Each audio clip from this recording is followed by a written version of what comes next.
샬롬. 오늘도 하나님 말씀 앞에 나오신 여러분 환영합니다. 우리 함께 기도하겠습니다. 하나님, 오늘도 우리에게 하나님의 말씀을 주시고 또 그 안에서 은혜를 또 섭리를 소망을 가질 수 있게 하여 주시면 감사드립니다.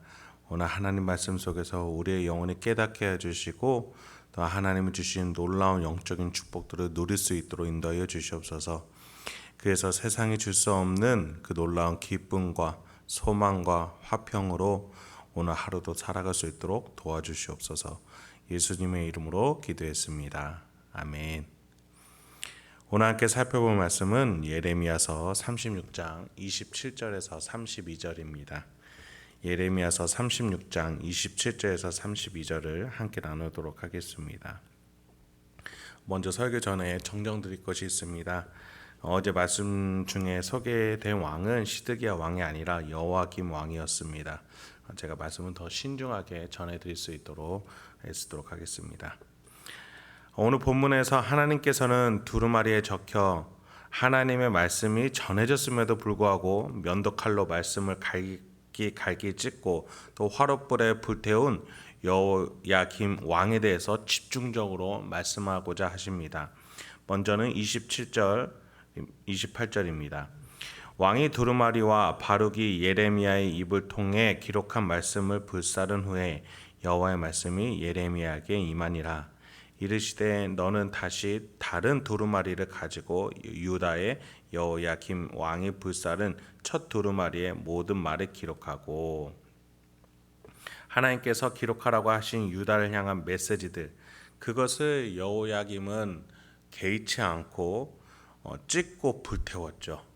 하나님의 존재에 대해서 또 그 메시지와 또 그 진중한 심판에 대해서 인정하려 하지 않았던 겁니다. 어떻게든 애굽의 손을 잡아 바벨론을 무찌르겠다라는 스스로 나라와 자신의 안위를 지키려고 했던 고집과 아집이었습니다. 그 전에 선대에 있었던 므낫세를 통한 모든 죄들, 그 유다 땅이 하나님의 향한 범죄와 또 율법을 범했던 모든 것들은 신경 쓰지 않고 개의치 않고 오로지 자기 자신의 생각으로 나라의 안위와 자신의 왕위를 지키려고 했던 그 상태였던 것이죠. 하나님을 개의치 않았습니다. 말씀을 개의치 않았습니다. 그가 이렇게 불신앙적 태도를 보이게 되었는지는 우리가 정확하게는 알 수는 없지만 열왕기 하 23장 36절은 그에 대해서 이렇게 말합니다. 여호야김이 왕이 될 때에 나이가 25세라 예루살렘에서 11년간 다스리니라. 그의 어머니의 이름은 스비다라 루마브다야의 딸이더라. 여호야김이 그의 조상들이 행한 모든 일을 따라서 여호와 보시기에 악을 행하였더라. 젊은 나이에 왕이 된 여호야김이었습니다. 그의 아버지 요시야 왕은 하나님 보시기에 선하고 개혁적인 왕이었지만 전쟁 중에 죽고 말죠. 그리고 여호야김의 형제 여호아스가 먼저 왕이 되었습니다. 그러나 3개월 만에 애굽으로 사로잡혀가 거기에서 죽고 맙니다. 그리고 나서 대신에 왕이 된 것이 여호야김이었습니다. 원래 그의 이름도 엘리야김이었는데 애굽 왕 바로 느고가 여호야김으로 개명을 시켜버렸습니다. 그런 가운데 여호야김은 하나님보다 애굽의 눈치를 먼저 보았습니다. 성경은 그가 조상을 따라 여호와 보시기에 악을 행하였다고 평가하고 있습니다.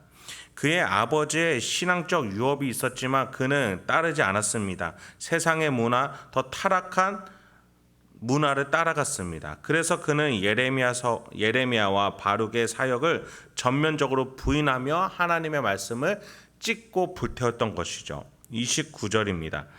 또 유다의 여호야김 왕에 대하여 이와 같이 말하기를 여호와의 말씀에 내가 이 두루마리를 불사르며 말하기를 네가 어찌하여 바벨론의 왕이 반드시 와서 이 땅을 멸하고 사람과 짐승을 이 땅에서 없어지게 하리라 하는 말을 이 두루마리에 기록하였느냐 하도다.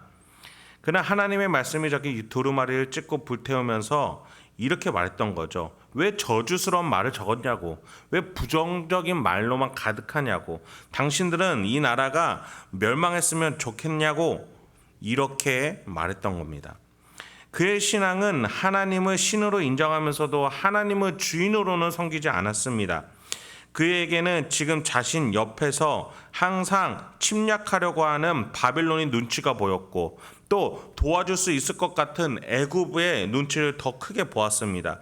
그래서 예레미야와 바룩에게 마음에 들지 않는 메시지를 멈추라라고까지 말을 하는 것이죠. 우리는 이런 식으로 하나님을 대하지는 않습니까? 우리가 하나님이 크신 분이라고 말은 하지만 우리는 환경 속에서 또 실생활 속에서 하나님을 너무 작은 존재로 대하는 건 아닙니까? 나의 주장 속에서 하나님은 너무나 미약한 존재가 되는 건 아닐까요? 여호야김이 바로 그랬습니다. 그것을 하나님은 불신앙이라고 판단하시는 것이죠. 그것은 옳은 믿음이 아닌 겁니다. 오히려 하나님보다 더 무언가를 강력하게 의지하는 우상 숭배인 것이죠.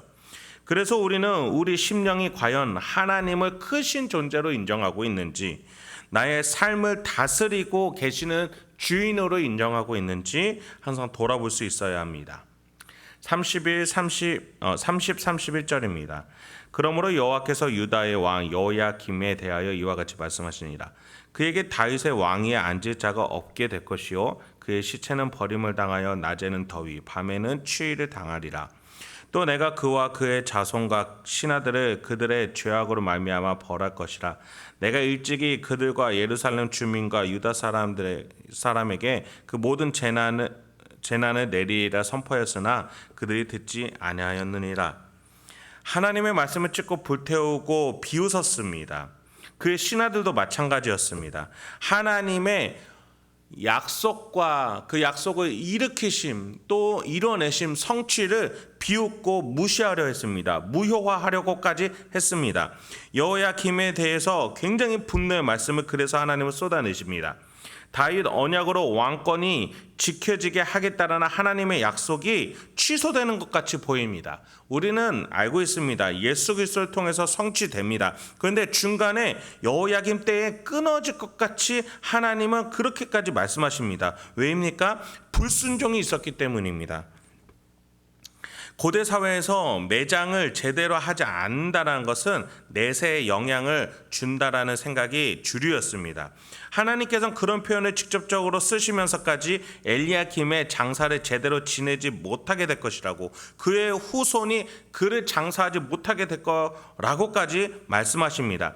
고대 사회에서 그렇게 중요했던 장사, 정말 제대로 치러야 되는 그 장사를 치르지 못하게 될 것이다라고 하나님은 예언하셨습니다.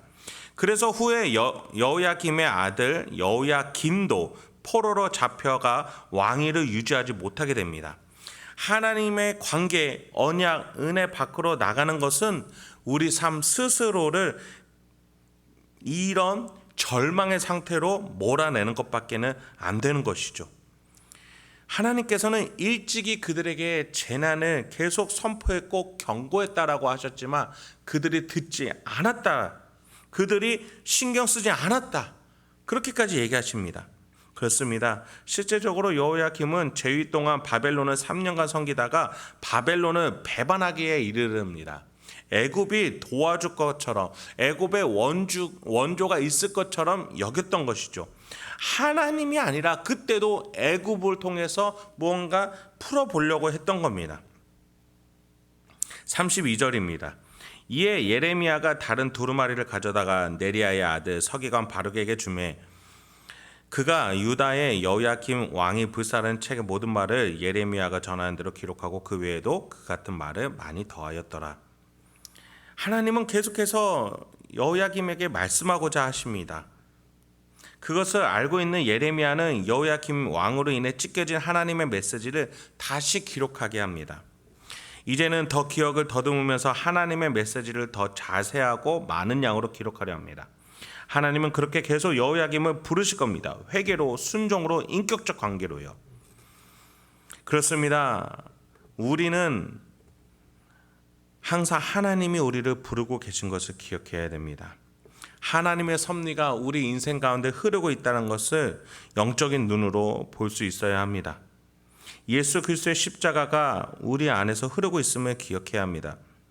그런데 그 사랑 전에 우리한테는 회개가 있어야 합니다. 십자가에서 우리의 옛된 자아가 죽어야 합니다. 유다와 여호야김은 바벨론에서 죽었어야 합니다. 그래야 그 회개의 시간 동안 유다와 또 예루살렘과 또 하나님의 나라는 새롭게 하나님과 인격적 관계로 들어갈 수가 있습니다. 그렇게 하나님께서 넘치게 부어주시는 섭리와 은혜들이 우리 앞에 있습니다. 그것은 여호야김에게도 그랬고 우리에게도 마찬가지였습니다. 여호야김이 아무리 하나님의 말씀을 폐하려 했어도, 하나님의 말씀을 취소하려 하였어도 하나님의 말씀은 결코 떨어지는 법이 없습니다. 성취됩니다. 때문에 우리는 그 말씀을 따라서 그 말씀을 붙잡고 나아가는 것이 필요합니다. 그분이 일으키시는 것은 반드시 성취되기 때문입니다.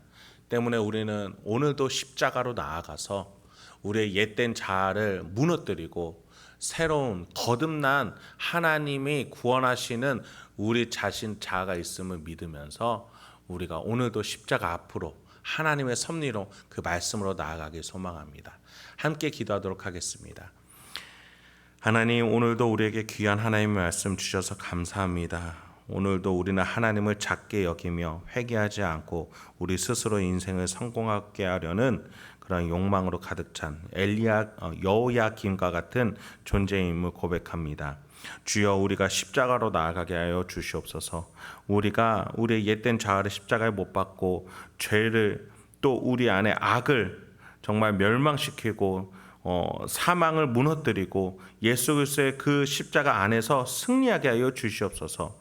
우리 안에서 정말 하나님의 생명의 성령의 법이 우리를 다스리게 하여 주시고 우리를 승리하게 하여 주시고 그 안에서 십자가를 깨닫고 하나님의 섭리를 깨닫고 살아가는 우리의 존재로 변화될 수 있도록 하나님, 우리가 십자가 안에서 그렇게 변화되어져 갈 수 있도록 오늘도 인도하여 주시옵소서.